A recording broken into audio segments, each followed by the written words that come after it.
In today's video, I'm going to teach you how to create an average deal size report in Salesforce. Whether you're a sales manager looking to analyze the performance of your team, or simply looking for a better way to understand your business metrics, generating an average deal size report can provide valuable insights.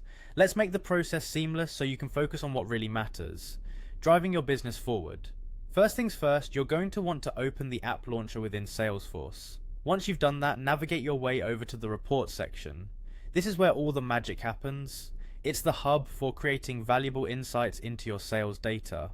Once you're in the report section, it's important to decide on the type of report you need. For this purpose, you'll want to select something like opportunities or opportunities with products. These options provide a solid foundation as they include the necessary data points for calculating average deal size. Remember, choosing the right report type is crucial because it determines what data will be available to you. Now that you've selected your report type, it's time to fine-tune what you want to see. Specifically, you'll want to filter your report to encompass only closed-won opportunities.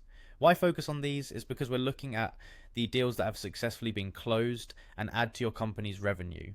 Filtering this out ensures the data is accurate and reflects completed sales only, giving you a genuine look at your performance. Shifting our focus to grouping the data, think about the dimensions that matter most to your goals. You can group the data by sales representative, month, or any other field that's relevant to you.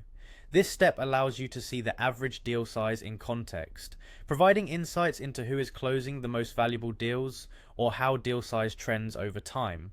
Next up, onto summarizing the data. You're going to select the amount field and then apply the average summary function. Doing so automatically calculates the average deal size based on your selected filters and groupings, offering you a quick snapshot of performance. With everything set up, it's the moment of truth. Run the report. Running it allows you to see the average deal size instantly. You can review the insights drawn and add any additional comments or observations you might find relevant. Finally, take a moment to save this report. Saving it means you won't have to start from scratch the next time you need to access this insightful data. You can easily pull it up, review, and analyze any changes whenever you like. And there you go. You now have a clear and comprehensive average deal size report. This tool is not only designed to simplify your workflow, but also empowers you to make decisions that enhance your strategy and drive growth. Thanks for tuning in, and I hope you found this guide helpful in making the most out of your Salesforce data.